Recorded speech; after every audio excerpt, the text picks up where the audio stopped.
Call the meeting to order of this City Council agenda briefing. I will take a roll call at this time. Mayor Pro Tem, are you here? Here. Councilmember Reinbark, you here? Councilmember Spears, you here? Here. Councilmember Waddell, you here? Councilmember Andrews, are you here? Here. Councilmember Joyner is absent. He's excused absence today, preparing for trial, and the chair is here.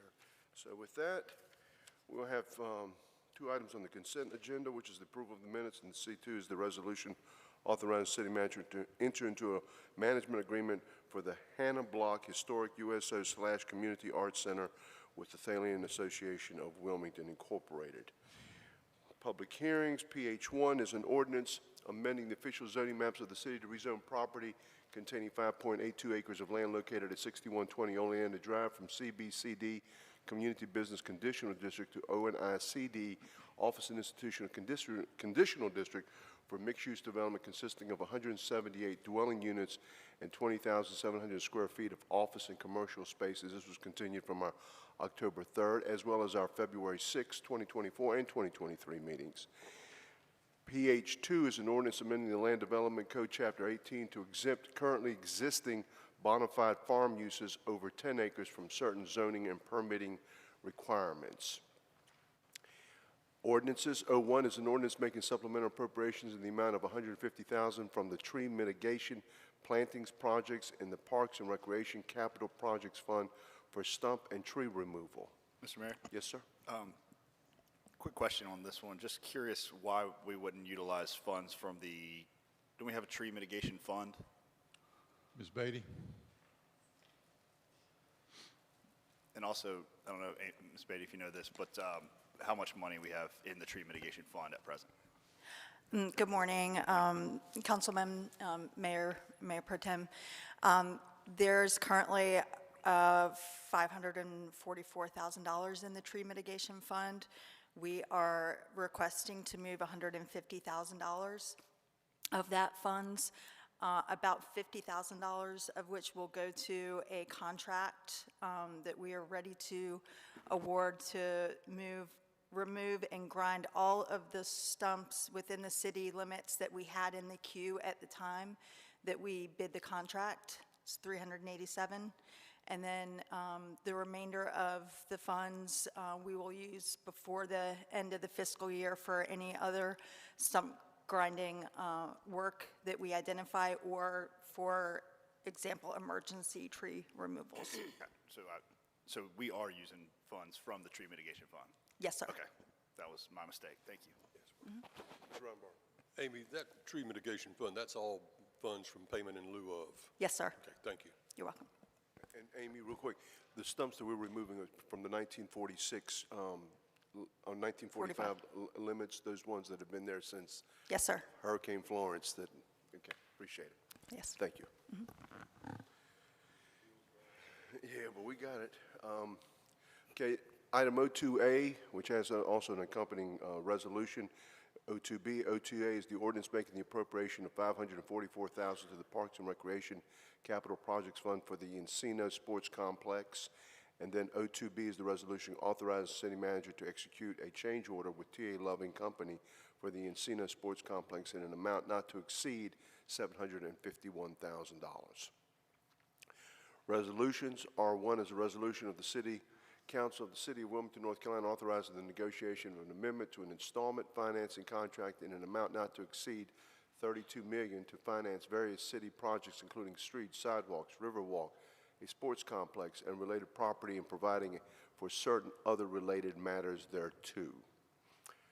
And then R2 is a resolution amending the streets and facility naming, renaming, and private memorials policy to allow for the acceptance of donated park furniture.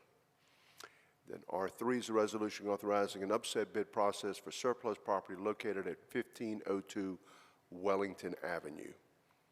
And then R4 is a resolution authorizing a lease of real property at 929 North Front Street to Link Incorporated. And then R5 is a resolution authorizing a lease of real property at 929 North Front Street to the Local Government Federal Credit Union. Okay. And then reports, we have Council's Appointments Committee for Boards and Commissions, and Councilmember Rivenbark will be, who's the chairman of that committee, will be giving us a report. And that concludes this portion of the agenda. Mr. Manager. Good morning, Mr. Mayor, Mr. Mayor Pro Tem, members of the council. We have 3 items for you this morning. The first one is an update with regard to the design standards for historic districts and landmarks, and Jessica Baldwin, our historic preservation planner, will be doing that presentation for you.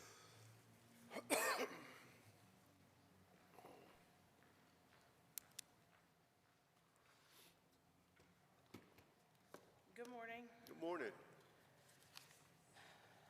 So we're just going to review design standards that were adopted by the historic. Pull that mic.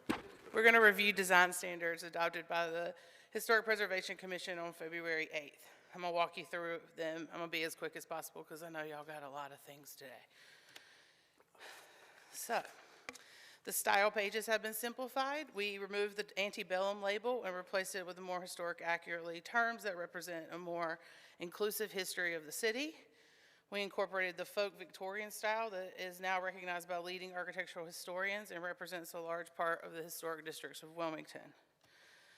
We created a dedicated page to the Historic Wilmington Foundation as an effort to provide clarification to the public about the differences in our organization, as well as and educate the public about HWF's involvement in the preservation of the city. All the information on this page was provided by HWF.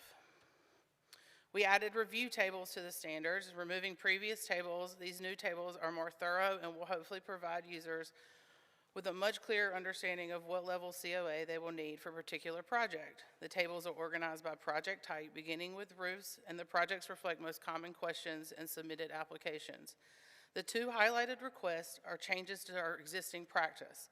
The first notes that staff has removed the requirement of a COA for a paint color. Since 2019, staff has reviewed 254 paint applications, and we created a matrix to determine the amount of time we spend on them, which averages to about 40 hours a year. We believe this time could be better spent focusing on community development, surveying, and developing strategies to enhance and grow our local historic districts, as well as provide flexibility and time to enforce and monitor larger projects more closely throughout the current districts. The second change of practice states that staff is requested the removal of major work to allow for substitute materials under new construction. Current standards require a major COA for material changes to new construction additions. This change now allows us to approve substitute materials for new construction, providing a cost savings to residents. Wait a minute, can you, Yeah. with that, can you go back to that one real Yeah. quick? So the materials, I know there's always been an angst about the materials being used for replacement or repair and stuff of that nature. Is it still extremely strict in respect to wood as opposed to a hardy plank or Yes, sir, vinyl of any sort? particularly on existing and historic structures. So this would only be for additions and any kind of new construction. Say the applicant came in for an addition and was going to use wood siding on the addition, but then something happened and they don't have as much money or they can't get the siding in time, then we would have the option at staff level to look at using substitute materials such as hardy board, which we do currently allow on new construction and additions. But the hardy board cannot be used for existing homes? Yes, sir, for historic structures, correct. Okay. All right, very good. Thank you. Okay. So both landscaping and wall and fence standards were clarified to align more with the land development code. Roof standards were modified, as well as window and door standards. These are both updated to acknowledge that new materials and glazing, as well as glazing standards and best practices. We combined some sections that combined metals, wood, and masonry into one material section, which we think will make it easier for members of the public to access. These standards just provide additional information about maintenance, but no actual changes are made to the standards. We added a standard in regards to artificial materials, and it really just clarifies processes that the HPC has already been following. And then we added building material charts that provide the applicants with information about what materials might be considered appropriate, what materials are considered appropriate, and what materials are not appropriate. In addition, we updated the new addition standards so that they are more clear and objective. These standards stress the importance of acknowledging additions as subordinate material, as subordinate elements, and that they're never intended to distract from the historic structure. We updated the new building standards so that they include siting standards, which refers to the location of the structure on the site, as including setbacks and its connection to the street wall. We also updated the new building design standards to include the amount of glazing, massing proportions, and fenestration patterns are required to create congruent new construction. It also notes that residential construction should be recognized as a product of its own time. Finally, we added an appendix. This appendix discusses resiliency and climate change. By adding this appendix in lieu as an actual standard, we're allowing residents and staff some flexibility into what options are available to preserve historic structures as sea levels rise and natural disasters occur more frequently. These standards listed in this appendix are directly from the National Park Service and the Secretary of Interior, and they're standards that are common practice within the historic context. So we began this process by having a community meeting at the MLK Junior Center. We met with Historic Wilmington Foundation's Preservation Action Committee, the residents of Old Wilmington, and we answered questions throughout the entire process. Staff sent several series of postcards to inform the community of the changes being made, and we had the draft readily available online. We received 4 comments since the final draft was posted. Many of them referred to grammatical errors that have been corrected. And additional comments that we received included enforcement and ability to ensure projects are completed. This document does not and is not intended to speak to that issue, but staff is working to create operating procedures and internal standards that will hopefully allow for more accurate monitoring of COAs within the district. That's it. Any questions? Yes, sir. 2, 3, 4, 5. Page 11, the addition standards, item number 3. With additions, yes. Yep, item number 3. I live in a 110-year-old home, and at some point there was an addition that was off to the side of the house, and it's beautiful, works really well. So would this preclude folks doing an addition like that in the future? It references everything needing to be in the rear. Correct. We strive to keep them in the rear, but yeah, there are situations that does not occur. And the next few standards kind of talk about if it can't be done that way, then to do it, then how we can do that to acknowledge that it's subordinate. Okay. But yeah, we usually work with the applicant, especially in those kinds of situations where there's like a piece that's been there for a long time and how those pieces are also part of the story of the house. So we help to work that in there. This is the rule, but there are exceptions to the rule. Yes, always. Thank you. Cool. Okay, next, Tony. Thank you, Jessica. Mr. Mayor, our second item is a presentation on a proposal that the staff received regarding use of the Coleman Complex for a revived campground proposal. Rachel LeCaux will overview this item for you.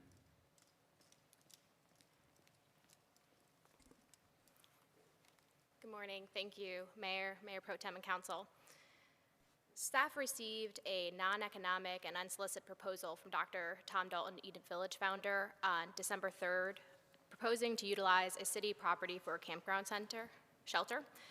Staff was directed to prepare a presentation to respond to this proposal, so I'm here to present these findings. The letter, which was provided to you again on Friday, proposed using the city-owned property known as the Coleman Complex, located bounded by South 16th Street, South 17th Street, and Marceller Street at 1114 South 17th Street to establish a space for up to 200 campground overnight shelter units under the project name Revive Campground.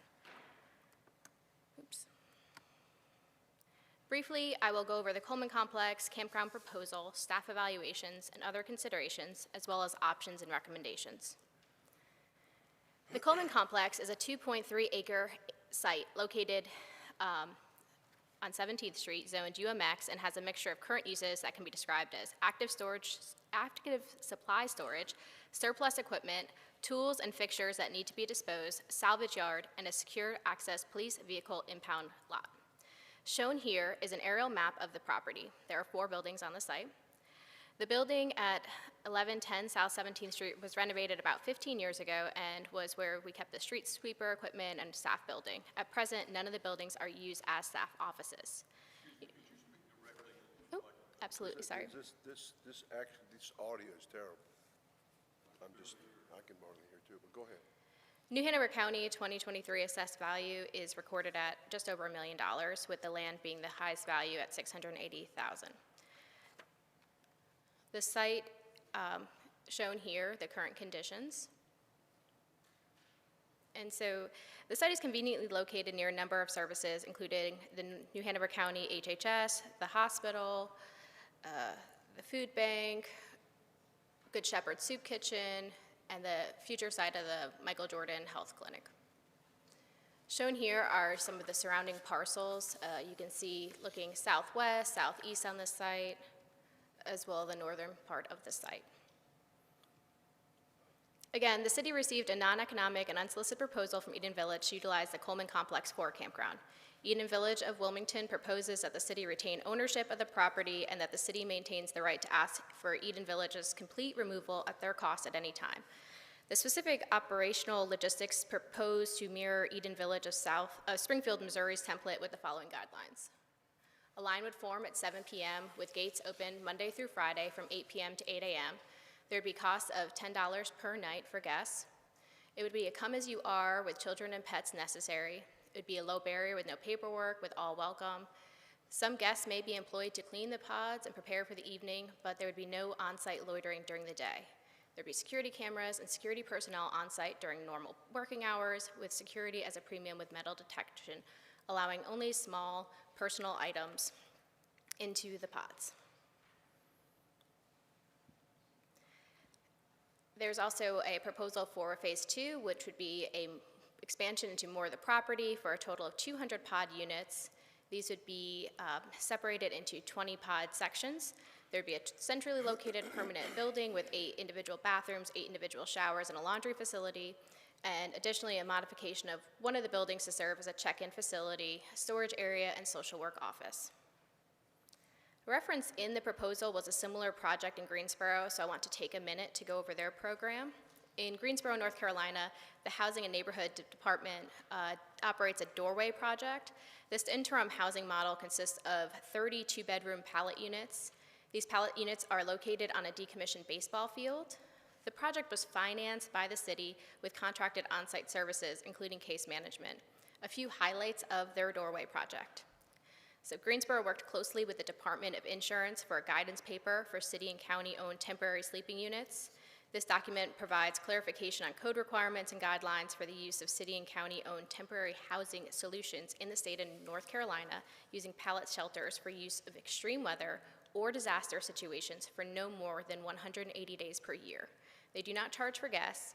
Guests have 24 access to the site and do not have to leave during the day. They can stay in their pallet all season. But there is an opportunity to leave if they would like. So the city purchases bus tickets to transport guests to the Interactive Resource Center, where they are provided with case management, laundry services, showers, and additional bathrooms. They have on-site security and supportive services managed by a nonprofit. Children and families are given hotel vouchers and do not stay in the pallet units. Shown here are the initial costs of their installation as well as their second-year projections, just to show their build-up and second year. And again, there's a site photo. Staff review of the initial proposal incorporated zoning considerations, pedestrian safety, community conditions, fair housing, and current uses. As mentioned, the site is currently zoned UMX. Due to the nature of the pods, this concept would be categorized as a campground, which is not permitted in the UMX district. Use of the site for the Revive project would require a significant change in the city's land use policies. Shown here are the bicycle and pedestrian-involved vehicle crashes from 2017 to 2021 provided by the WMPO. Please note these only include actual crashes and not near misses. This slide also shows the nearby intersection at Dawson and how the sidewalk continues on the 16th Street but not on the Marsteller end of that site. The site is located in a HUD-designated racially and ethnically concentrated area of poverty. This Affirmatively Furthering Fair Housing Act, which was based off of the 1968 Fair Housing Act, prohibits policies that contribute to housing discrimination and also further give a duty to take meaningful actions to overcome historic patterns of segregation, promote fair housing choice, and foster inclusive communities. So that is just a consideration for this site. Immediately in the area are 2 Wilmington Housing Authority communities, Hillcrest with 256 units that will be undergoing a redevelopment, which will increase the number of units, and Houston Moore. The site is also located in Wilmington Police Department's District 3, which has one of the highest violent crime rates in this city. And if they need any more information, we have representatives from the City Police Department to speak to that. And speaking of police, the site is currently used as a police evidence impound lot. This occurred in conjunction with the WPD headquarters construction. There was a need that was identified. This site was identified as the location. There's no current space at the River Road City Operations. There's inadequate space at headquarters, and the WPD and WFD training facility does not have the functionality to accommodate. As mentioned, there are other uses. Again, it serves as an indoor storage facility for seasonal fixtures and other items that are needed. Serves as an indoor storage for items awaiting surplus, for the special populations recreation equipment, indoor historic items, outdoor laydown yards, streetlights, and speed monitors, and outdoor storage of backup fire apparatus. Staff did identify a few options, the first being to accept the proposal and enter into an agreement, possibly limited to the winter season from November to February, after making all the needed site modifications, relocating city assets that would exclude the WPD impound lot. Actual usable space and facilities would be determined later. Option 2, decline the proposal until the city can devote time and resources to address the current storage needs, and that includes securing a new location for the WPD evidence impound lot. 3, decline a proposal until the city has performed an assessment of high and best use for the property, possibly including an RFP for a multi-pronged in-house solution that could include rehousing, permanent supportive housing, potential emergency relief site. Decline the proposal and continue use of the property, as recognizing this area is undergoing rapid transition with adjacent development, including the cargo district, the new apartments in that area, and the Hillcrest redevelopment.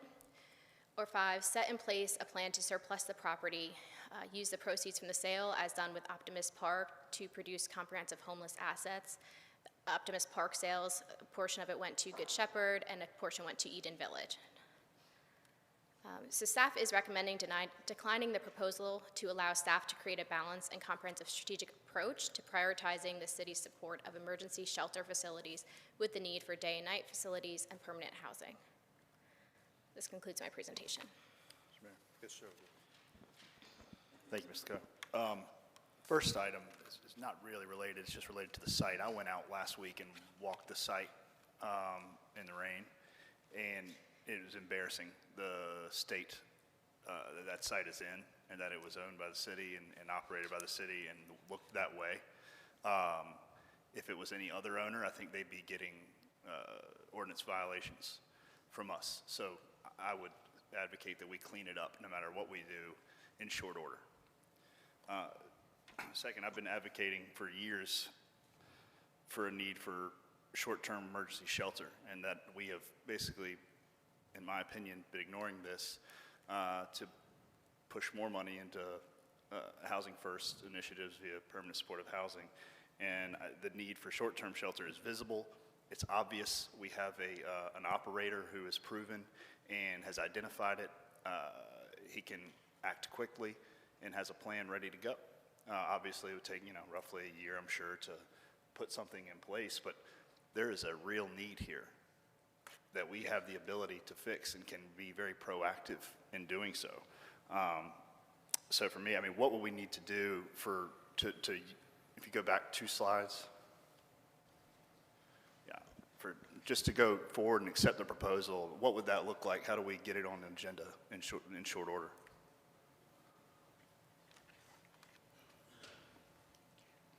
We would need, we would need to work, we would need to work with the applicant to determine spatial needs on the property, come up with some idea with regard to how many units we could get on what portions would need to be reserved, what would need to be done. Basically develop a site plan for that property in conjunction with the applicant, and then bring that back probably for your review more than anything else. We'd also have to proceed forward with a zoning, rezoning for the property because it doesn't allow this kind of use. We could process that through the Planning Commission and into your hands, of course. And then we would need to work on a contract that would, or some sort of legal document that would give us the opportunity to transfer use of that property. I would suggest strongly, similarly to the way that we started out with the River Place redevelopment, that we not get rid of this property, that this property be leased as opposed to being sold to anyone or given to anyone. Okay. Continue, if I can continue. Yeah, I'm going to. I agree wholeheartedly. We need to retain the property. I think we could certainly work out a lease. I've spoken with Dr. Dalton, as I think many folks up here have, and you have, and he's open to that, certainly. I just know, and I think everyone in our community realizes that there is a significant need for short-term emergency shelter, and I think we should take, the most proactive approach that we can, that we have right in front of us with a legitimate plan and a space to do it, and go all in and move forward on this. All right.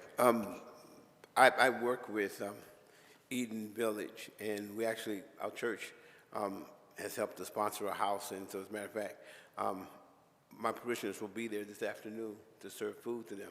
I enjoy what he's doing. However, one of the concerns I have is putting, like you got this statement that says fair housing and affirmatively furthering fair housing, that idea of putting all of the poor people in one part of the city, okay? And that's the best way I can say it, and so that's the concern I have, and I think that we probably need to really make sure that we're understanding what we're doing, because it's mentioned in your report.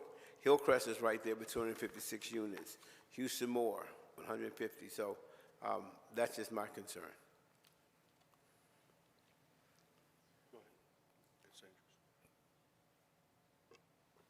Okay, so just a couple of questions. This slide that says Phase 1, campground proposal, Phase 1, it says security cameras and security personnel on site during regular working hours.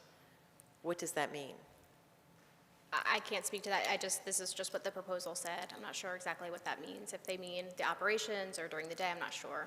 And who is providing the security personnel? I'm not sure. That, again, would probably have to be worked out during the details of the proposal. Okay, and then you probably don't know this either. The site, it sounds like they want it to be fenced and secured and all that. So will these guests be locked in from 8 p.m. to 8 a.m.? Is that the idea? That would be a good question for the applicant as well. In the proposal for Phase 2, what they mention is a centrally located permanent building with the bathrooms. So that's just something to keep in mind spatially. So they're going to have these pod units, but then they'll have the centrally located bathroom. So I don't know if it'll be the overall site or just how that would be But they won't secured. be able to enter or leave the site during those hours, is what it's sounding like to me. Yeah, I would have to check with the applicant. Okay, and then I had one more question for Chief Mason, actually. Oh, there you go.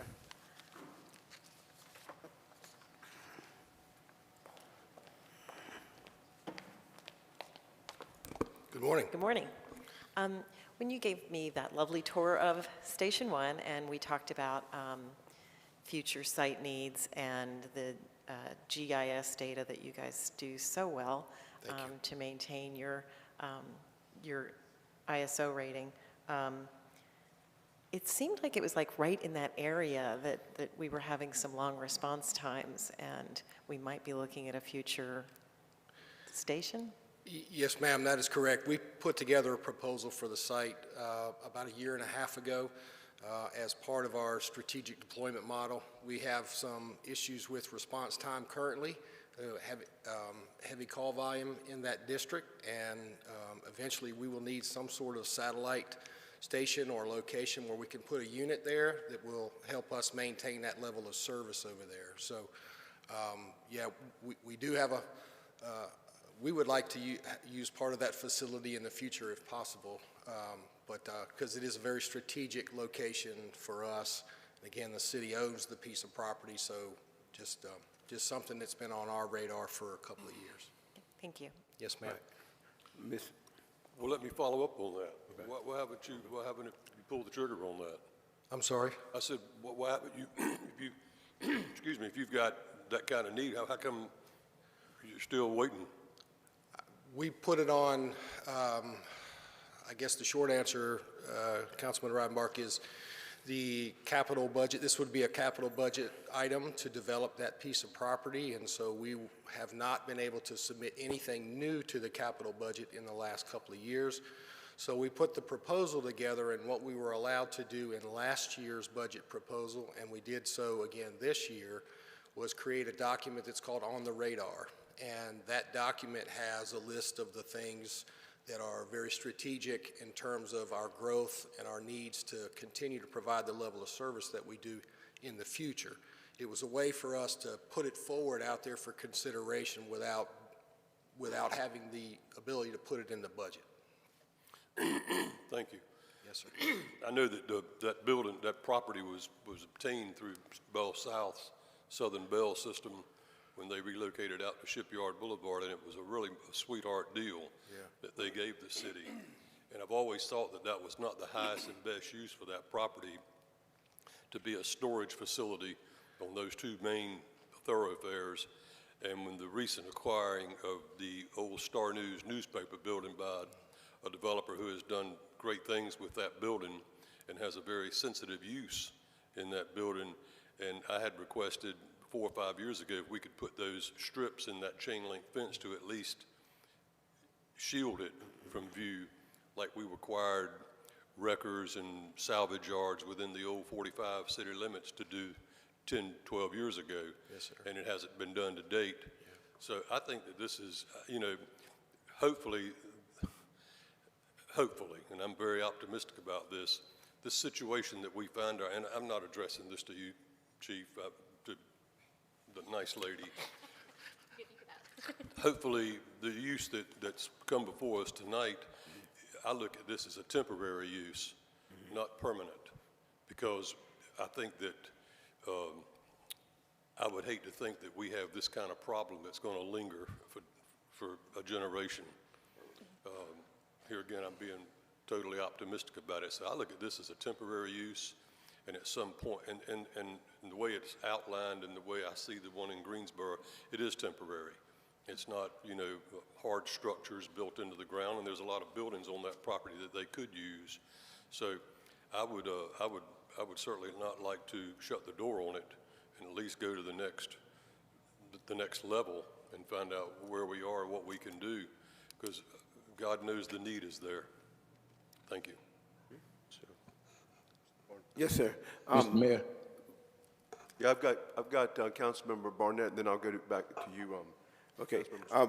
I was just going to mention that Brother Sean is here, who actually is the supervisor of the Eden Village property.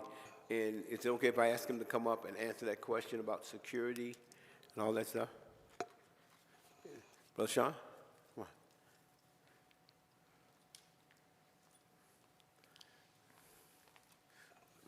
Good morning, everybody. Okay. Would you state your name for the record, sir? My name is Sean Hayes. Thank you. All right, in regards to the security questions that you had, we would provide security on site during business hours, and as well as the site would be monitored with security cameras. Security is number one priority, especially when you're dealing with a population of people who have some issues with security on a nightly basis. So that would be paramount to anything else. Any specific questions anyone may have? Would they be allowed to go in and out? They will not be allowed to come in and out. They can come in at a certain time. If they leave, you don't know what a person is leaving to get and bring back. So if they do decide to leave, then that would be it for the evening. Yeah. Thank you, Mr. Hayes. And when you say that security during business hours, what would that mean? So while the individuals are there that are staying, we would have security on site in case there's any emergencies or anything like that. Okay, and if we had, because we know that we have some unsheltered individuals who actually do have jobs. Yes. If somebody had a job that they couldn't get out of until 10 o'clock at night, would they still be able to use this facility? I mean, we definitely would take that into consideration on a case-by-case basis. Okay, thank you.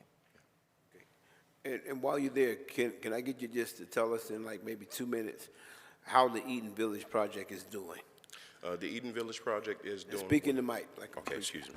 The Eden Village project is doing well. We have 31 individuals who are housed that were formerly unhoused. And we've seen a lot of growth in the last few months during our residents' tenure there. So they've gone from the emergency part of not being sheltered to being sheltered. Now we have individuals that are working on money matters. We partner with other organizations to help them to learn how to budget, to learn how to go get licenses. Individuals who haven't driven in years are now able to obtain their license because they have a permanent address. So there's been a lot of growth for our residents that are there. And so it's going really well. We partner with a lot of different organizations. Tonight we're having a fish fry, if anybody wants to come by and get some fish. But it's just a wonderful growth that I've seen amongst our residents there in the last few months. Mr. Spears, did you have a question, sir? I do have a question, but not for Mr. Hayes. Okay. Okay. All right. Thank you all. Go ahead. Could you help clarify for me the mentioning of the crime stats? That was just a little bit confusing to me. I don't know why that was included. Yes, one moment. Let me just get someone from the WPD to come up. And have Barry come up. No, not to. Why were they mentioned? What's the purpose of mentioning the crime stats? Just because of the location, again, as we spoke about the fair housing, just the site, we wanted to make sure that that was mentioned as we evaluate all of the uses and potential for that site. Okay. Okay, thank you. So I got a couple, I know that we had this meeting 2 weeks ago with the county in respect to talking about these issues, and we're looking for best practices, and I believe that Mr. Dalton has come forward with this proposal. I guess, number one, I know that in the Eden Village project that the city and the county both contributed over $200,000 apiece on that. I would imagine that some sort of contribution will be asked for from the city and county, or possibly just the city, in respect to upgrading this facility. Is that, or is that, we don't know? It was not in the proposal, so I'm not sure if there's any need for that. It didn't seem like there was in the actual proposal. I think it was more just the use of the site at this point. Just curiosity, I mean, you're talking about 200 possible units and showering and facilities that people are going to need to take care of their day-to-day lives. Have y'all, I'm sure when y'all delve into this a little bit more, there'll be some more specifics that will be brought before us. Absolutely. When I spoke with Greensboro, they mentioned some of the challenges when they created their site. Again, they own the pallets. That was part of the agreement with the Department of Insurance. They have to be owned by the city and county for it to work. So any sort of proposal like this would have to go through the Department of Insurance to be classified as a use, to be used as these structures. And one of the issues that kind of came up was the bathroom facilities, the ratios that came up with the health department. And so that would absolutely have to be worked out. Whether or not what's in the proposal is what would be seen at the end of the day, it may have to change just because of other requirements that are outside of what the city does. So there would be a ratio of how many facilities would be required per unit and per person. I mean, I personally think 200 units is a lot of units to be putting in that one particular area. I'm not despairing that there's not a need, but to put 200 pods in one particular area, I think does pose some sort of a challenge. I'm sure they'll be able to address it, but I can guarantee you that those folks that own property in that surrounding area will have an issue with that. So it will evolve a land use decision that we'll have to notify all of the property owners in that particular area in respect to this particular issue. Okay. In addition, we would be the applicant, so we would have to hold the neighborhood hearings in that area. Yeah. The other thing is, and this was one of the things that we were talking about when we met with the county, in respect to information about where folks are coming from. Obviously, there's this folklore that people are being bused here from other parts of the country. And then I heard from, I guess, some of the presenters a couple weeks ago that a majority of the folks, and I don't know where they got this information when I asked this question, are from the region, whether it be Brunswick County, Pender County, wherever they're coming from.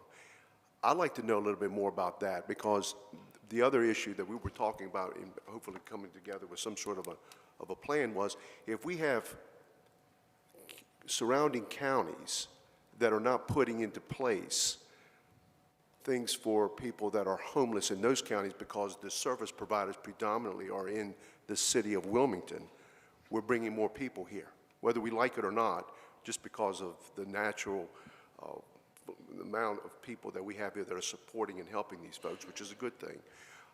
I'd just like to have a little bit more information on that, because they have a responsibilities in the outlying counties that if they're not spending money, because they don't have to, because they can send everybody to Wilmington, it creates a bigger problem for us moving forward.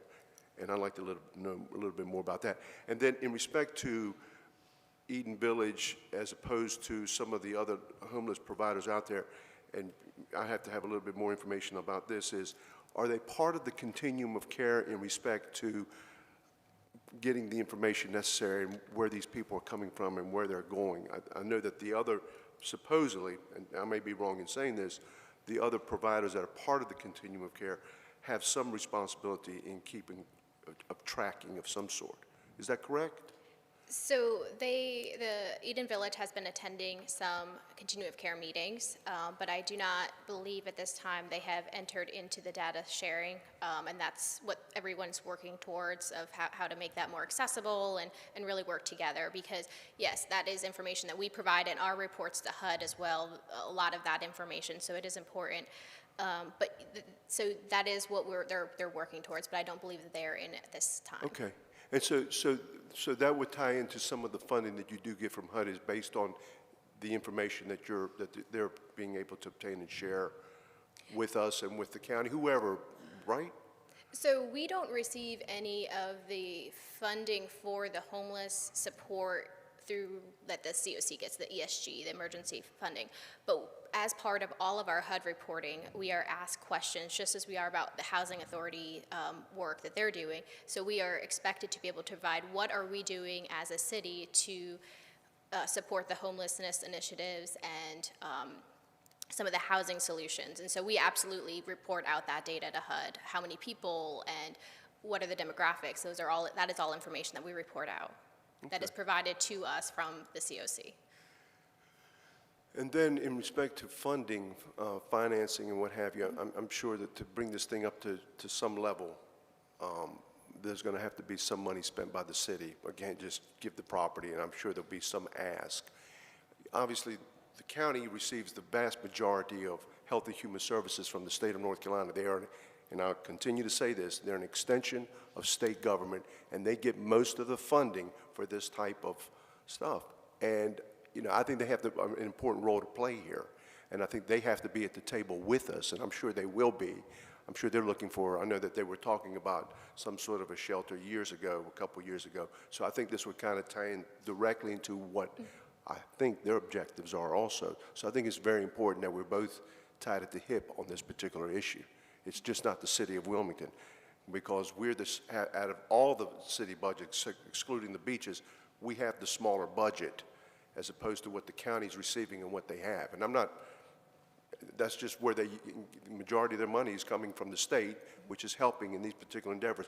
I would hope that would be at the table on this, and not just the city of Wilmington should be on the hook on this. Okay. Let's get started. Just quickly, for the record, I completely agree the county should be on the table. And I think, I mean, after our discussion, while it didn't, you know, we didn't come out of there with plan per se. It seemed that there was an understanding that they should be at the table on these, and it's always easy to find a reason not to do something, but to dismiss this proposal in its entirety and just kind of turn our backs and move forward, or not do anything, after so much public discourse, I think for sure the county would be involved, and if they wouldn't, shame on them. No. But I'm certain they would be. I'm sure they would be too. My only concern is that once we set this up, wherever it is, and I think Tom and his staff at Eden Village is doing a phenomenal job based on what I've heard and seen so far. This is different from Eden Village. This is temporary. So when those folks leave in the morning or whenever, it creates a whole other issue in that part of the community as to what happens afterwards. And I just want to make sure that we're addressing all of that, because we are going to get the calls when that happens. And I think it's just prudent for us to make sure that we're doing our due diligence and making certain that whatever we put in place there is done in a proper way, and that we're looking at best practices around the country. What I have seen as of late in regards to temporary sheltering has been more along the lines of 30 units, smaller condensed areas with caseworkers and security, as opposed to 200 units being placed in one particular area. That's a very small condensed area, so it will have some impact on those communities, that surrounding community, any way you look at it.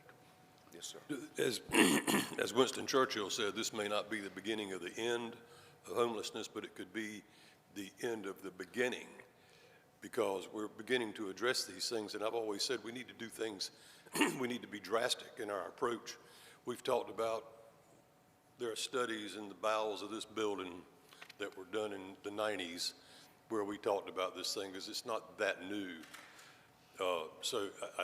There's a deal in there somewhere. This may not be it, but there's a deal to be made, and things like the dispersal of the people in the morning when they leave. I used to work at the St. James Church homeless shelter, and in the morning at 6 o'clock, we had to wake those people up and put them back out on the street in 30-degree weather. God, I hated it. And they would congregate and move around, and it is an issue with the other people who are living here and enjoying their life. So that's something that has to be addressed. And the mayor is exactly right. When this comes before us in the form of a rezoning, and we've had our public hearings and the neighborhood has been involved, there will be some pushback. That's just human nature. The last thing I want to say is, you know, we talk about our partners across the street, the city and the county. A lot of people can't ever seem to get their head wrapped around the idea that Wilmington is in New Hanover County. We're county residents. They're responsible for us. We're responsible for the city limits. That's where we don't have extraterritorial jurisdiction, which I've always advocated for. We're never going to get it because they're the ones that have to grant it to us. So the lines have become so blurred in the last 15 to 20 years with regard to who's responsible for what. The county is an extension of the state government, and those funds go to them because municipalities generally, historically, mental health, this kind of thing that we're talking about here today, that wasn't on our plate. That was across the street. But people demanded of us, hell, people living out in Bayshore Estates and in the outer limits, they think they're Wilmington residents. They really do. Because where they came from, they don't have this kind of separation. So everybody needs to remember that. This is the biggest part of it is a county function and not a city function. But out of the goodness of our hearts and the people that are asking for it, we address these issues, and I think we do a damn good job of doing it. So I just hope we can move this forward in some fashion. Mr. Mayor, Yes. I want to say two things. I think that it is a huge assumption to think that the county will be on board with this. It's just my thoughts, because it is city property. And if we look at some of the other partnerships that we have or potentially have, there's been some reluctance to partner or to put in as much as we have put in, and Charlie makes a good point. The city of Wilmington is within the boundaries, is within New Hanover County, but I don't know, a lot of people don't really grasp that idea. The other thing is, Charlie alluded to, is this has been an issue for quite a while, and I think, I don't know who, but somebody missed a great opportunity with the tearing down of the old Lakeside Gymnasium that is next to where the New Hanover County School Board conducts their meetings. That could have been a great emergency shelter, you know, for emergency times for homeless folks, and you know, they just destroyed it, demolished the building, and there's nothing there now. So if we're thinking long-term, or, you know, how we can better utilize facilities or spaces or property or whatever, you know, we should do our due diligence about certain stuff. So I just wanted to put that out there. Thank you, sir. Sanders? I just wanted to thank you, Mr. Mayor, for your comments, because I'm feeling very much the same way about the dispersal during the day. And I like very much what I'm seeing with the Greensboro solution, even though they're just running it in the winter months. I mean, I see that as something that could be run even year-round. It certainly wouldn't be the same people year-round, but it also wouldn't be kicking them out every morning at 8 o'clock in the morning. They would be able to stay for a few weeks until they could get into another situation. And so that's just a really attractive thing to me. And if we could find a place that it would be easier to get the proper zoning, and I think I heard you say that that Greensboro is transporting people to the services during the day if they need them. I mean, I think that's fantastic. I'd like to see a more permanent solution than that, than having to pack it up every spring. But that's what I would really like to see, is a place where people don't have to be kicked out first thing in the morning, and that they could still get services.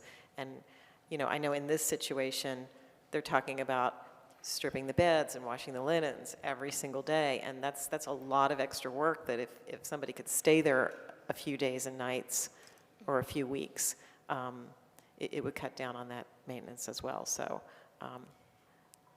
I will just add, due to the nature of these types of units, they are not permitted to be up for more than 180 days. With the Greensboro, that's their agreement with the Department of Insurance. It's because they're not permanent housing, they do not meet minimum housing code, all of those. So any type of model based off of what the Department of Insurance has issued would not be allowed for that. Again, that would be something that would be a conversation with the Department of Insurance to negotiate any other changes. So where do we stand? We'll go away and take this information from council. We'll work on a business plan, if you will, for this particular facility. Mr. Mayor, to your point in particular, we'll make certain that the city's position is we're donating the land, and others can come up with the money to help do the service provision and go from there. But we will come up with the applicants some ground rules, some spatial needs, and come back to you with, if you will, at least a preliminary business plan about how this property might be able to be used, and then details about the operation thereof. Tony, real quick, when we go through these processes, and it frustrates the folks that are trying to do something here, in regard to permitting, public health, inspections, zoning, and all that, I would hope that all of that is resolved or checked off. Yes, sir. And then I know it also gives us an opportunity, I know that we're going to reconvene with the county at some point in time to revisit some of these issues in regards to some of the best practice methods and providers that are out there, and who we want, you know, what we're trying to do with that. I think it would be a good opportunity for us during that time to have that conversation with all of us there, because it seems like the county wants to be at the table, wants to participate in this process, and then we can ask a lot more questions with respect to that. But I would hope that y'all would think through that process, and you've heard our comments up here and some of the concerns that we have. But, and then, you know, if there are some best practices around the country with these temporary sheltering and the size of them, I know that I did talk to the mayor there in Greensboro a while back about the concentration of one particular, I think it was a hotel in downtown Greensboro that I think they have shut down now because of the proliferation of what was happening, not only for the residents who were staying there, but the people that congregated and came there afterwards. They had to shut that facility down, and I think they started dispersing them around the community in smaller increments of 20 or 30, which was much more manageable, and caseworkers there and security there, and it seemed to be working better in that particular process as opposed to putting that many in one particular area. So, you know, I would hope that y'all would also look at that also and continue to work with Dr. Dalton. I think he's done a phenomenal job at Eden Village, and obviously this is a specific need, but the emergency sheltering is, to Luke's point, is something that I think that has been needed for quite some time. It's just how do we manage it and make certain that the community that it surrounds or is around it is also going to be protected and be able to address their concerns also. Yes, sir, and you will note that the staff has pushed back a little bit on trying to make sure that these areas of service are not concentrated in one particular location. That's always been one of our concerns. Also, I would say that with regard to this draft business plan, if you will, we'll have not only questions answered and steps going forward, but those questions that haven't yet been answered, we'll at least be able to come back to you and tell you these will be answered in such a way as to give you a definitive response. Okay, very good. Move forward. Okay, thank you. Thank you. Okay, anything else? Yes, sir. We have one final item. The city attorney has a presentation on council's rules of order. You will recall that this is continued from a presentation that we began probably a little over a month ago, and we'd like to just bring you up to date on where we are with regard to these rules of order and get some further direction from you.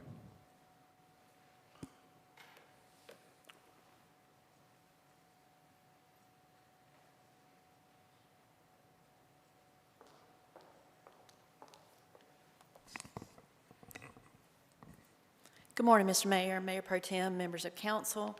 Madam Clerk's going to be handing out copies of the presentation that I emailed you yesterday, and so you'll have those in front of you, but this is essentially the same thing. I apologize, it's apparently, I'm still a year behind. It's February of 2024, not 23. So I do apologize for that. As you recall, this issue came up when an item came to you to amend the rules of order on two particular points in January, and you requested additional information before taking any action on that. So what I wanted to do is just provide you a little bit of background information and see where council would like to give us direction to go forward from here. So here's a timeline of the changes that have been made to the rules of order in the recent past. Our most recent rules of order before 2023 was dated February the 16th of 2010, so they had not been amended for over a decade. In the summer of 2020, council was advised by the city attorney at that time, Mr. Joy, that the rules needed some revision. There had been a lot of legal changes, law changes, and in addition to that, we weren't actually conforming our practice to what our rules said because our practices had been changing over the years. And so this is going to be, so the first revision of that was submitted by the city attorney to the governance committee at the time, which was 3 members, including Councilmember Anderson, Mayor Pro Tem Haynes, and Councilmember Rivenbark. That was on October 21st of 2021. The Governance Commission committee worked on those rules of order for 18 months. It was a long process. There were a lot of revisions that came back and forth from the city attorney's office to the Governance Committee based on their direction.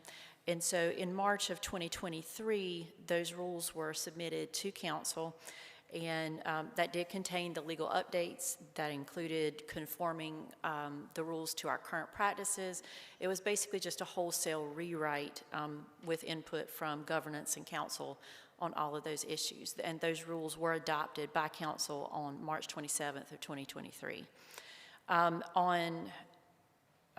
November 21st of 2023, I've got council amended the rules of order. I'm sorry, that's incorrect. It's governance accepted the governance committee accepted the rules of order that were to be presented to council. And so those two revisions went to governance committee on November 21st of 2023. The two changes that were added at that time were an added rule for filling vacancies of appointed positions, and then an added requirement for closed sessions to follow the agenda briefings. So what I'd like to do right now is to just go through more specifically a summary of the changes that were made in both March and then the changes that were proposed for, that came to you in January, and go into some specifics about some of the ones that council members have raised questions about recently, including in January, and see what guidance you have for us on those. In March 23, we discussed that many of these were just general clarifications. We were formalizing current practice. For instance, we didn't have sections at all about agenda briefings, consent agendas, or public comment periods. And so all of those were added into the March 2023 version. As far as rule changes, the legal requirements as a result of COVID had changed significantly regarding legislative and quasi-judicial hearings. There were legal changes on the requirements to vote if you're present and recusal for conflicts of interest. And all of those things had legal changes that had to be included. We also put in March a requirement that regular business meetings would end at midnight. That was something that council members had talked to us about several times. And then we also added a new section for public engagement sessions and town hall meetings. That had come up in the previous election, and several council members had requested we add a section for that, including when council members would be able to use city support and equipment, and what the guidelines were for individually hosted council member meetings. Excuse me, Meredith. Yes, sir. On the one that when the regular business meetings will end at midnight, if we still have items on that document, do we then reconvene in the morning? Like if it's on a Tuesday, we would then reconvene on Wednesday morning to finish the meeting? Council would determine when that was going to be. Yes, sir. So it could be the very next morning. Can I add to that? The situation happened one time where a contract had to be executed on a given day, and there was not a quorum, and they couldn't come up with a quorum, even with alternates. And I don't guess that applies to this. I was just thinking, if we get to 12 o'clock and there's still a public hearing or something it's coming and it's time sensitive, it would have to be the next morning as soon as possible, I would think. Yes, sir, it could be the next morning. It's just we would have to, or if we did know that we had something like that on the agenda and we were having a long meeting like that, we could move that up in the agenda as well, if we knew that was going to happen. So question is if we get to 12 o'clock, and like Charlie said, if it's a time-sensitive issue, and the rules say 12 o'clock stops, could we waive the rules to continue? Yes, sir. Okay, very good. Thank you. Yes, sir. It's a general rule. The next section is, we added as a result, as I mentioned, of COVID, many issues had come up regarding remote meetings, and so we thought it was prudent at that time to add a section on remote meetings and clarify what that would be. Many other municipalities around the state did the same, but I will tell you that they've all done it differently. The first line says all the other benchmark cities, the top, and usually when I say benchmark with regard to this, it's the top 10 cities in the state is usually who we benchmark ourselves against when we're talking about legally speaking. And I've talked to most all of those city attorneys, and they all handle remote meetings completely differently because state law doesn't say specifically how we're supposed to do it. Remote meetings are actually not specifically authorized in state law except for in emergencies. That was the same before COVID, it's the same now. However, there are laws, and I've listed a couple of them in your presentation, that anticipate by their language that there will be remote meetings. They just don't specifically say that they're allowed. And so it's implied that you can do it, it's just not stated what those situations are that you can do it. We know for sure that you cannot do it ever for quasi-judicial hearings. And so we know for sure that that's the case. Following COVID, the city attorney at the time, Mr. Joy, came before council and gave recommendations in closed session and in open session about how to handle remote meetings. And council gave instruction not only to not do them for quasi-judicial hearings, but the advice was that remote meetings were okay for any advisory or non-voting meetings. So when you have a budget work session, or when you have an agenda briefing and you're not voting, or you're just receiving information, that type of thing, or it's a committee that just recommends and doesn't actually vote. All of those, it's been determined that we think that you are safe to have remote meetings in that situation, because even if someone challenged it, the remedy is going to be to go back and do it again. And there's no legislative issue from that. We did recommend, and still do, that you shouldn't use them for legislative hearings if there is a quorum issue, or if the person or people who are remote would be able to cast the deciding vote. Because there are questions about whether the applicant has a fair opportunity to be in front of the full council if members are participating remotely. And so that's not to say that they can't be present for legislative hearings, but if that person or people who are remote would constitute the quorum, we would advise against it. Or if those persons or people would be able to cast the deciding vote, if it was a 3-3 tie, for instance, and we had one person who was remote, that person is by definition going to cast the deciding vote. And so we would argue against allowing remote participation for those types of hearings. And that is still the case. So that's just general information about remote meetings. So what we did with regard to the new remote meetings section that was added in March is that we required council members to be in person for all regular business meetings and closed sessions other than for exceptional need, because you are going to have those legislative hearings during your regular business meetings. And I don't think that we've, I know that Mr. Anderson, at some point, he would be in High Point at the furniture market for business. Sometimes he would participate remotely, sometimes he wouldn't, but not for legislative hearings. And that would be the same type thing we would recommend. And so our new section included that.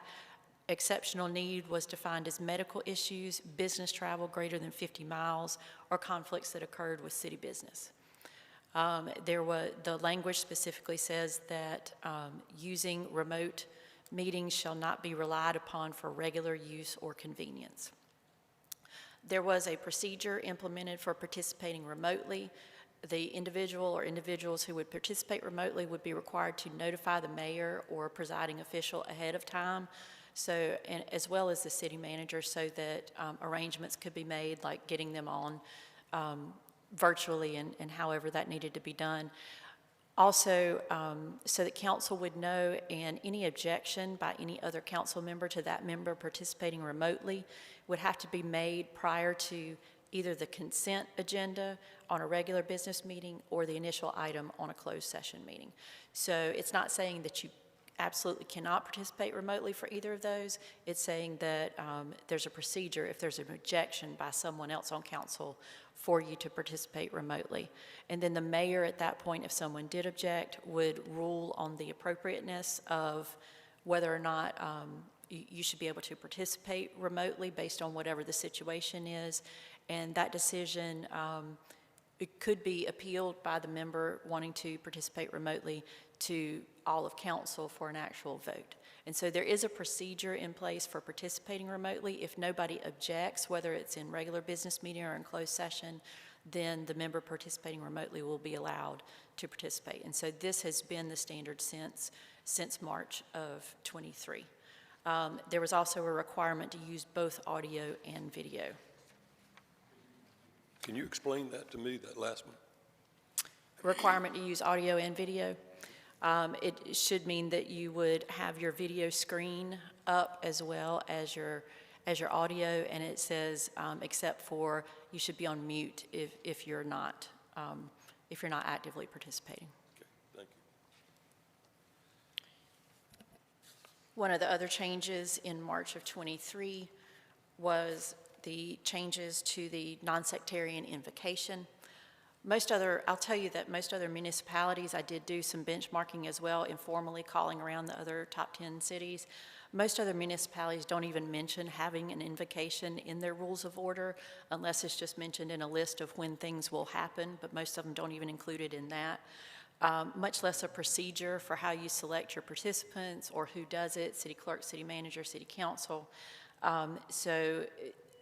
They just assume that whatever you do in that situation will be limited by state and federal laws if you choose to have an invocation or you don't.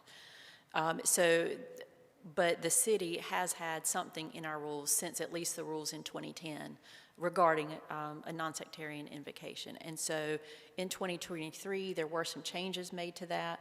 We removed the requirement for volunteer priests, rabbis, ministers, or council members or staff.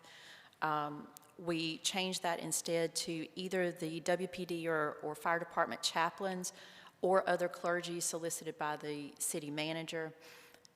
There were multiple reasons for doing that, partially because chaplains are traditionally used in Congress and in legislative bodies and have been consistently upheld to be allowed in those particular situations. And so that would be kind of a safer thing.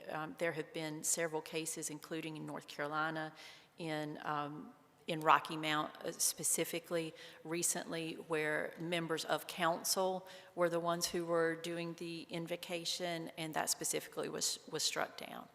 So it should not be a member of council who does that invocation, but chaplains have been traditionally used, even though they are employed by the city. And so we believe that would be acceptable, and so that was part of the reason we went in that direction. City chaplains specifically are also not required to be any particular faith or denomination, or even ordained ministers. And so we also looked at that as well.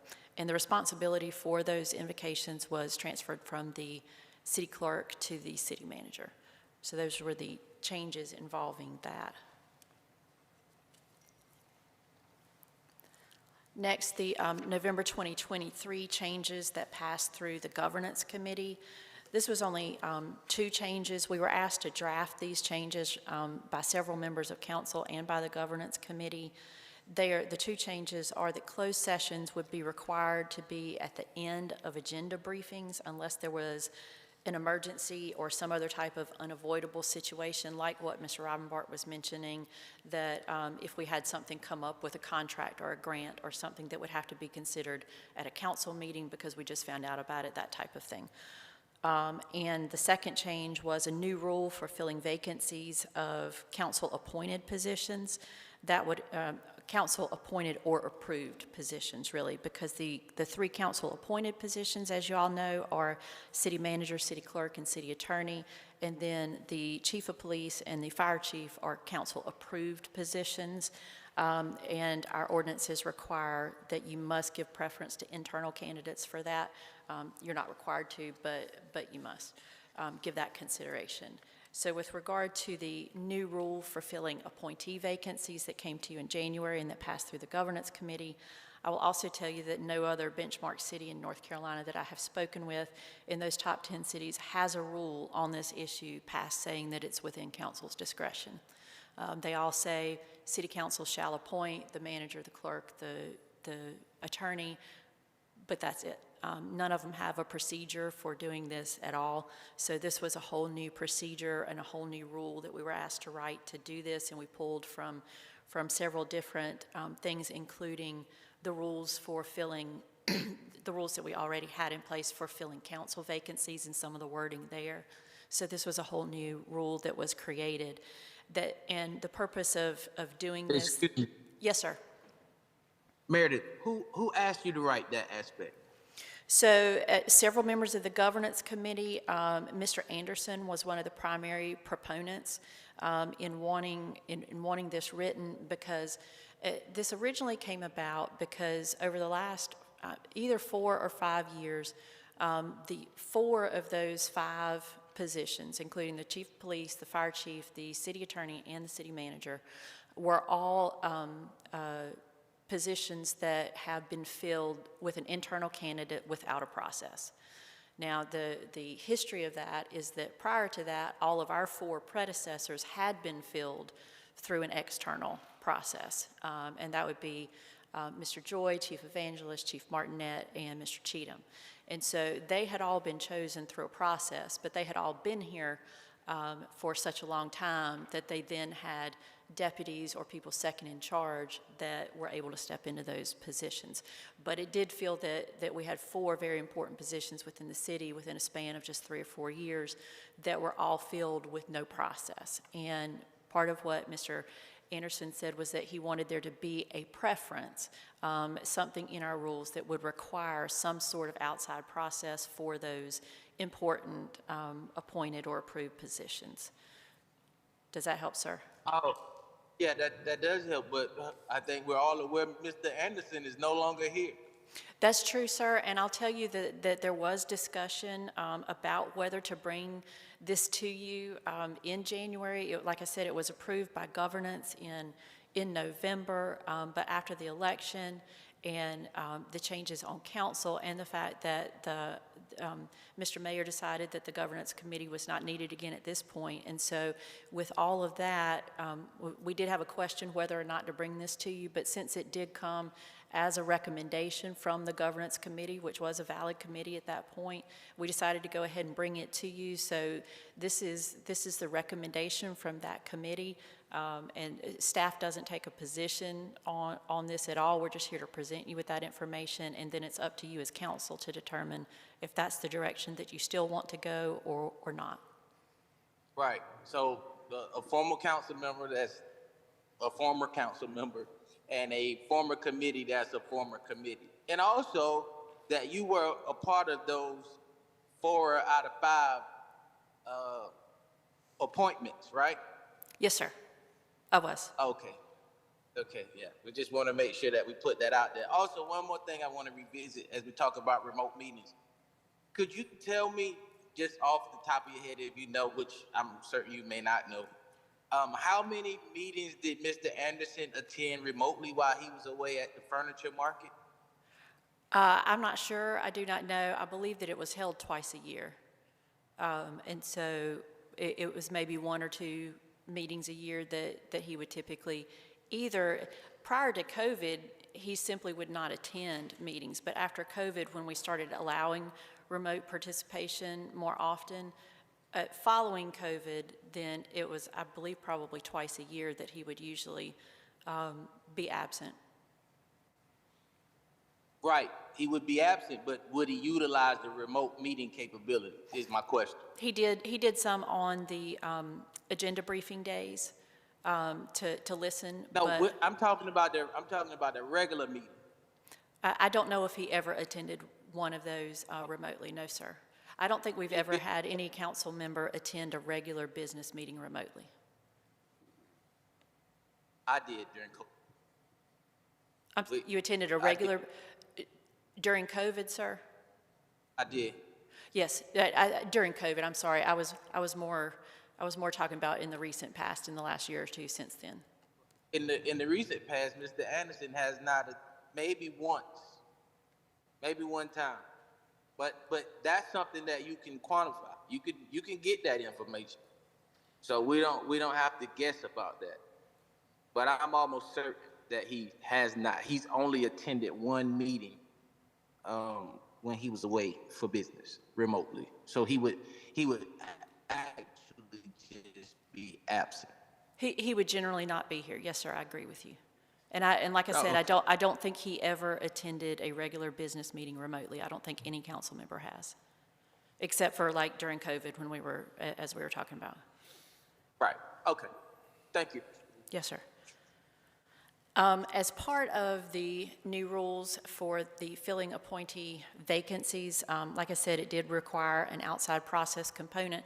As we were talking about earlier with the question you asked, Mr. Mayor, though, if council were to, even if council were to adopt this rule, you could always waive the rules at any point in the future. So if you did have an appointed position that became vacant, you could always waive the rules and decide that you want to just do the internal process. So that is, even though it says it requires an outside process, that is also something you could waive the rules on. Going back to the 4 that you mentioned, Chief Evangelist, Chief Martinet, Sterling, There was another one. John Joy, Pardon? Mr. Joy. Joy.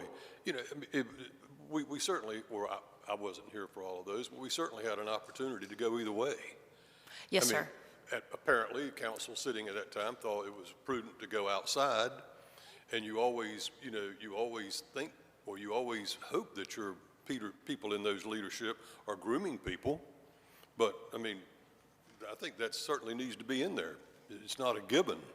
Yes, sir. And all of those processes were, even though they all wound up being internal individuals who got promoted to those positions, they were all done differently and independently by the councils at that time in determining how long the candidate would be interim, how much time you thought it would take for you know, to feel comfortable with that before that happened. And a decision was actively made in conjunction with the HR director as to whether or not to have an outside process. So there was discussion of that at all 4 of those. It was just decided to allow the internal candidates kind of a trial period. Every situation's different, and in this particular one, the HR director has sole responsibility or sole power to choose an outside firm?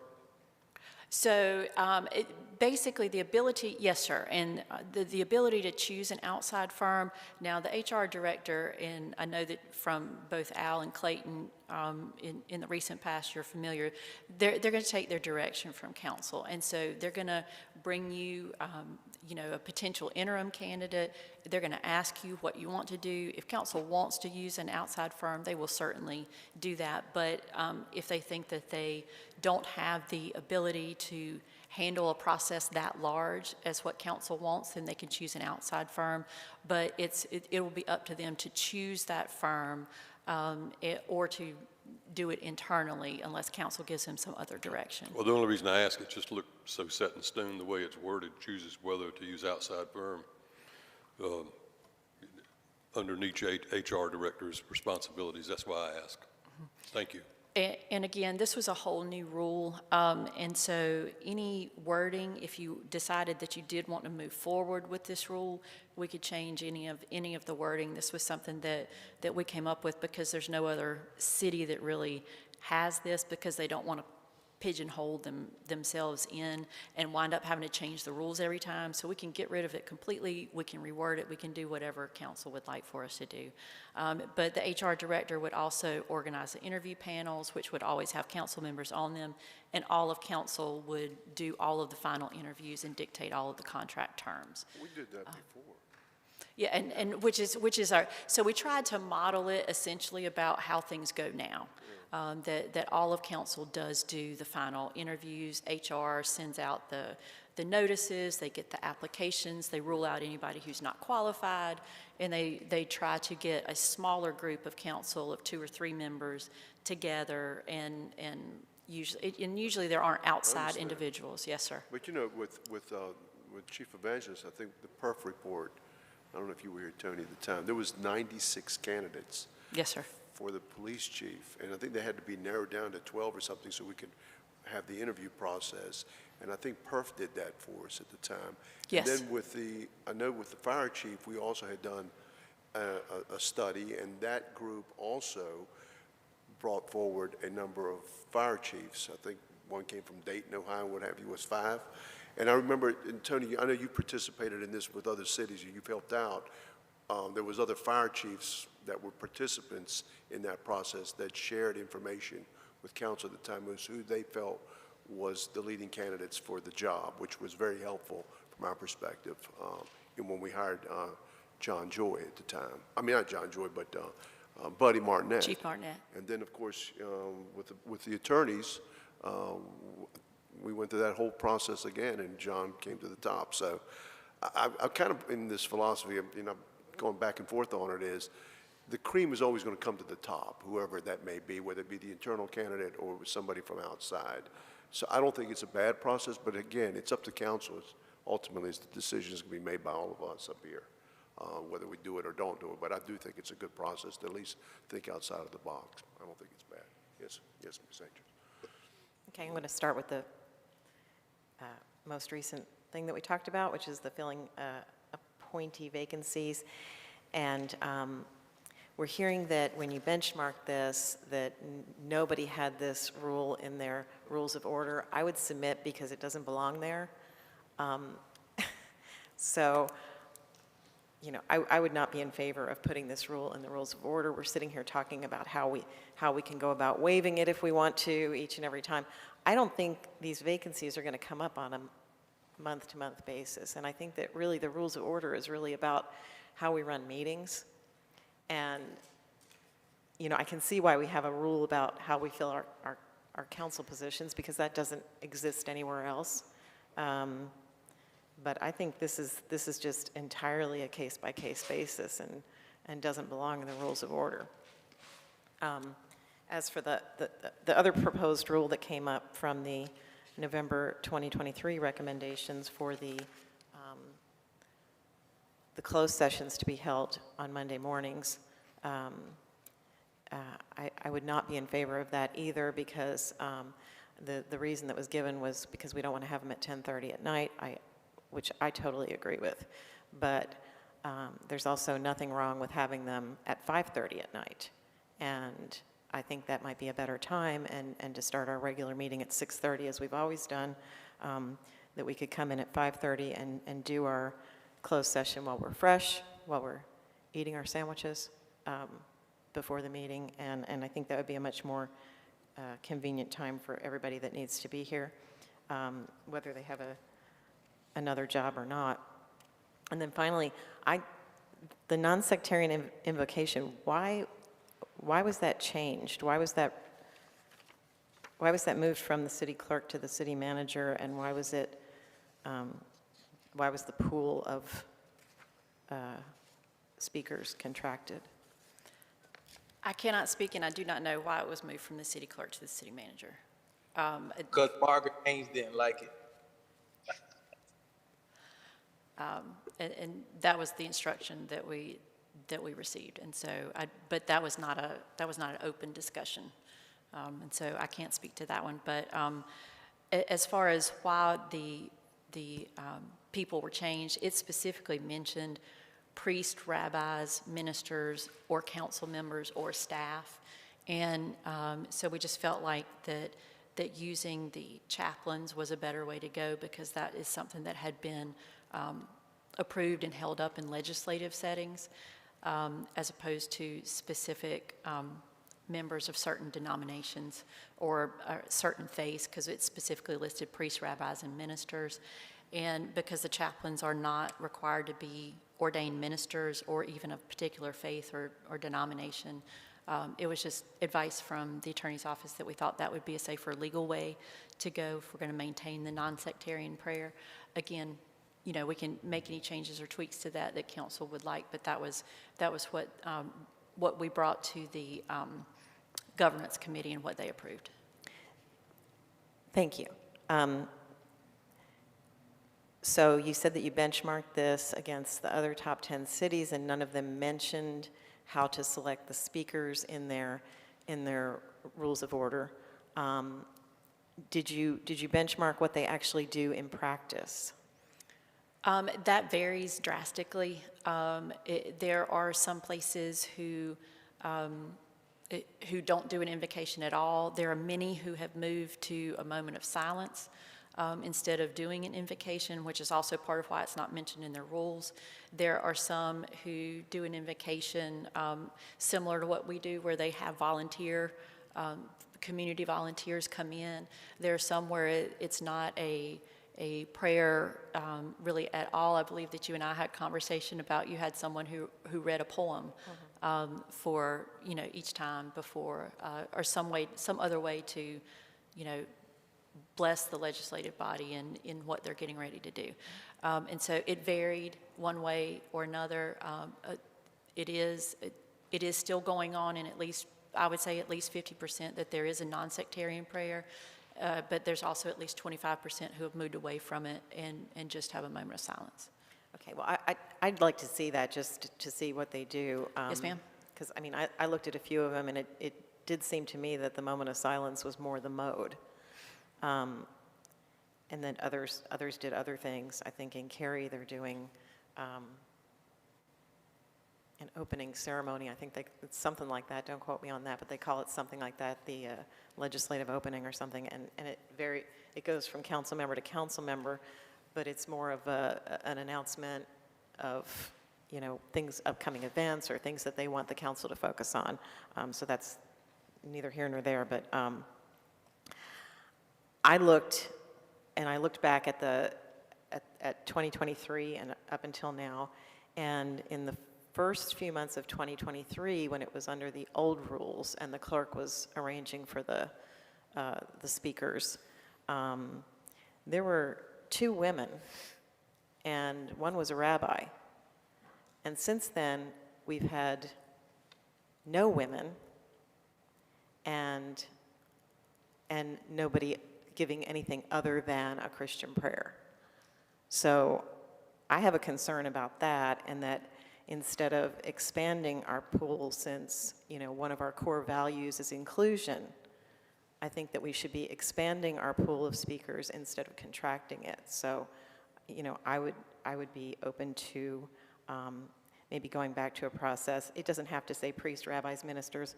I agree with that. It still does say council members and staff, by the way, as are the backups, so that hasn't really changed. I don't think it has to specify that they be ordained clergy, but I think we can have people from the community of all faiths or no faith to be giving an invocation. I think that's more under our value of inclusion, so I just wanted to put that out there. Thank you, ma'am. Some clarification on why I believe, to my recollection, this came about. Sorry, I didn't request the floor, Mr. Mayor. Yeah, go ahead. There was a lot of staff time being expended on finding who was going to give a prayer, and it was a streamlined approach if we just utilized the chaplains that we have at our disposal. One, it brought us into probably better legal compliance due to some of the reasons that you laid out, but also there was just a strict procedure that was followed. Those folks, report to the city managers, departments, and it was just a streamlined approach to be able to get these meetings started and then conduct the business of the city. So, that's a pretty simple answer, but that was my understanding of why we moved it that way, and it made sense to me. Certainly still does. Mr. Mayor. Yeah, go ahead, Ms. Spears. Yeah, Mr. Waddell, that's not true. The city clerk that put together this process. She's there. We can ask her. Ms. Penny, could you speak to this, please, and to the amount of effort and time that is being utilized and staff members into the process of selecting clergy to do the invocation, please? Yes, sir, Councilmember Spears. So the process has been for the past 30 years that the city clerk's office sends a letter to all of the churches and folks in the community soliciting their services for doing the invocation. We put it out there when council adopts their schedule. They decide which dates. We also reach out to the Ministerial Alliance, and we also use our chaplains from the police department, because at the time the fire department didn't have any to offer up. And that is how we put it together, and we tried to be as diverse and inclusive as possible. But as I said, we've done that for the past 30 years. Thank you. Thank you. And how much time did that take, or does that take? My office allows about 30 days to get it done, and we always have a backup just in case we get a minister or a rabbi or someone that is unable to make the meeting. But we set aside 3 to 4 weeks to get it done. Thank you. Ms. Andrew? Okay. A different subject, with the closed sessions. Now, Mr. City Manager, I think you said at one time that you could, you kind of know what closed sessions are going to come up, and you can kind of set them up so that we could do them either after agenda briefings, after the regular meeting, and you could limit the number of closed sessions that we had? I can't remember what you said about that. We certainly can do our best. We've done over the past several weeks. We've tried to do more information in terms of confidential memos between the attorney and counsel for things that are not subject to public scrutiny. But from our perspective, there is no difference as to whether we do it after an agenda briefing, prior to a meeting, or even after a regular meeting. It is entirely up to council, but we will do an endeavor to bundle things so that you don't have to meet every time, and then also, to the extent that we can, through the attorney's office, do a confidential briefing memo on those types of things. Okay. And from a procedural standpoint, as Ms. Andrews mentioned, if we do decide to do it before a meeting, however, because that's not our normal business meeting time and it's ahead of that, if we were going to need to do a closed session ahead of time, early, like at 5:30, 5 o'clock, we would need to notice that as a special meeting, because it's at a different time. With our ones that happen after a council meeting, it's just an extension of our council meeting, and people already know to be here. But if we're going to do one ahead of time, we need to notice it as a special meeting. Because it's a closed session, we wouldn't really have anything in there other than what's in your closed session motion. So we wouldn't have to tell anybody what it was, but we would have to tell them that we were going to have a closed session for the purpose of personnel or real estate or something like that that begins at 5:30. The closed sessions in general have been about, on an average, I mean, some go a little bit longer, but about no more than 30 minutes. 30 minutes to an hour is usually what they run, depending on the subject. Yes, Yeah. sir. Most of them are fairly short in that 30-minute time range, but if it's got to do with real estate or with a personnel situation, then they can be a little bit longer, but yes, sir. I mean, I don't have a problem, I mean, yeah, there's never really been an issue. From my perspective, I think it's easier for everybody to be here when we have them, whatever time it is. I know sometimes if a council meeting is long, like we have a lot of public hearings, I know it gets a little tiresome, but we're here anyway. If we can do it, that'd be great.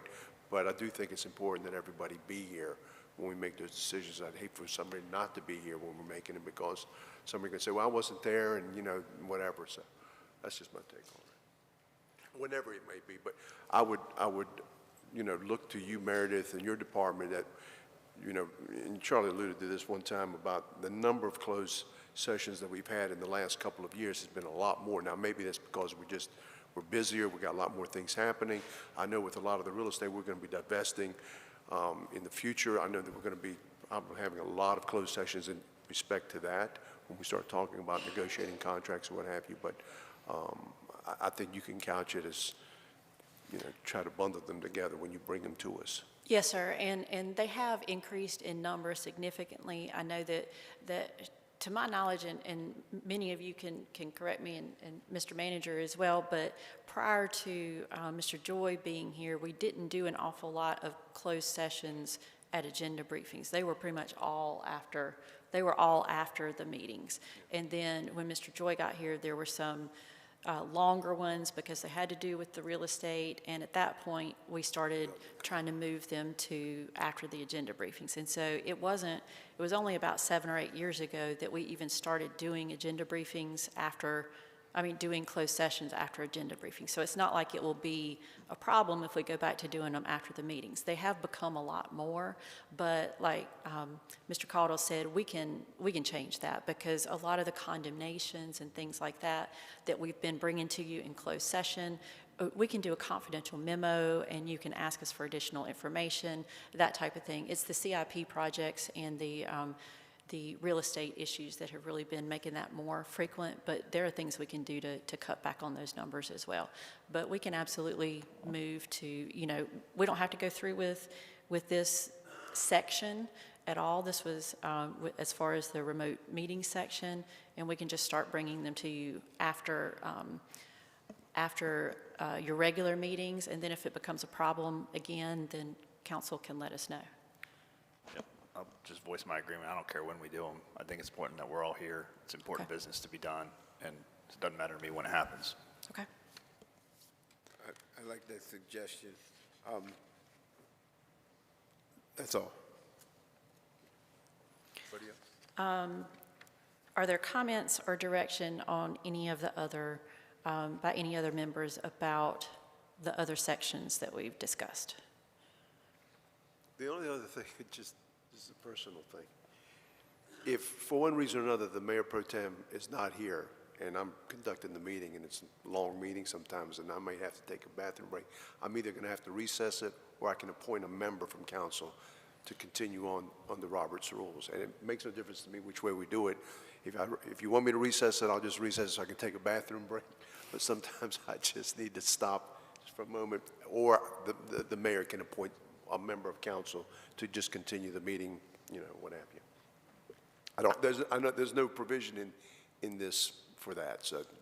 I think there is a provision for if neither of you are going to be here. What's that? There is a provision for if neither of you are going to be here. I believe that it's a vote of council. Okay. I thought it was a I'm sorry, go ahead. Senior, I thought it was seniority. I'm sorry. And The most senior member.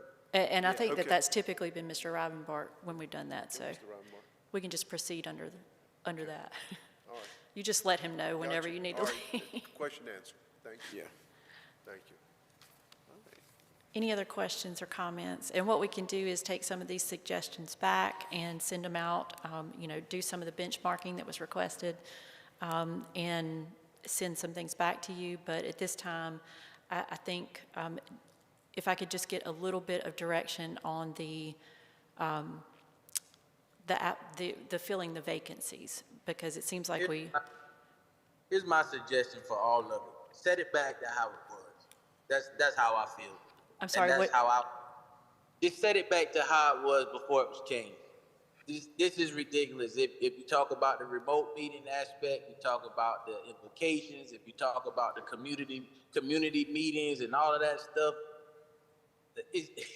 I still feel the same way about it, and I will forever feel the same way about it. And so I don't know why you're still trying to go along with what was done by that previous council with those members who aren't here anymore. But I don't anticipate you getting the same outcome. That's just how I genuinely feel. Kevin, I guess what she's asking is in specific to when we go outside to hire city manager, city attorneys and all that, right now, it has been kind of at our discretion in regards to which way we go. This process would formalize that we go outside as well as look at the internal candidate. You don't have a problem with that, do you? Is to evaluate when we're going out to look for these jobs, instead of automatically that the internal candidate is promoted to the job, that internal candidate obviously is going to be part of that process, but that we would also go outside to look for candidates on the open market or around the country. I believe that it should go back to the way it was. It should be the council's discretion. That's what we've done.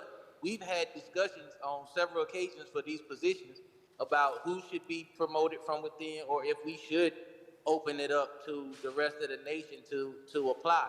And, you know, we went back and forth amongst each other, and we voted on what we would do, and those were the decisions we made. And Meredith used the great word pigeonhole. Nobody else in the state wants to pigeonhole themselves as it relates to this issue, and I don't feel like we should either.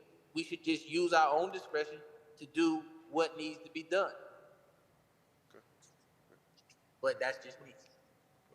And Mr. Mayor, I would agree with what you're saying if that's what the draft said, but that's not what the draft said, that we should prefer to go outside. The draft said that would be up to the HR director to decide whether we go outside or whether we do an internal process. And I don't believe that it's necessary for us to relinquish that authority to staff. And even if we decided to do that as, you know, on a case-by-case basis, I don't think it belongs in the rules of order. HR director, God love them, but they don't see all, know all, everything. I mean, they're not up here in a weekly basis working with senior staff, making policy and passing ordinances for this city. We see, we know who we've got in the positions that we appoint, and when one of those become available, it needs to be our call as to whether we go internally, take the HR director's recommendation for an interim, And then it's up to us to decide if we want to do a regional, nationwide search or hire from within, period. Doesn't need to be one person's decision how we go. Agree with that. Okay? Agree? And if we don't move forward with bringing this new rule back to you that came to you in January, then it would revert to simply, I mean, it would stay as it currently is, where our ordinances already say which positions that council will appoint and which positions that council will approve. And so that will still be in there, even if we don't bring back a version of this to you that requires there be an outside process. And you can always have an outside process. There's nothing to stop you from doing that. And one other comment with regard to Kevin's comments. This council didn't go out looking for changes to make. Our fairly new attorney came to town, coming from all the wisdom up in Charlotte, and said, you guys, your ordinances are not reflective of your practices. And the mayor appointed the ad hoc governance committee, and it seemed, you said 18 months, it seemed like 18 years. And all we did was take recommendations by the sitting attorney at the time and incorporated those into recommendations to bring to this council. Period. That's it. And if everybody likes them, for God's sakes, I don't want to be doing this next February, doing the same thing, because it's drug on way too long. Yes, sir. Well, Charlie, I didn't say that's what you did. I mean, I don't know why every time I say something, you have to find issue with it. I didn't say a thing about it. I just said that there are members that are not on the council anymore. There's a committee that's not present anymore. That's true. So why are we trying to go forward with things from people that aren't here anymore? We're not. I can't speak to the intention. Well, I could speak to the intention because I to get offended every time I address it. Maybe you had a part of that intention, sir. I don't know. But I didn't mention you, so just pipe down a little. All right, what else, Meredith? Nothing, sir. I think I've got the direction that I need. Okay, very good. Anybody else? Okay. Thank you. That's it for this morning, Mr. Mayor. We appreciate your time. Okay, thank you. Stand adjourned.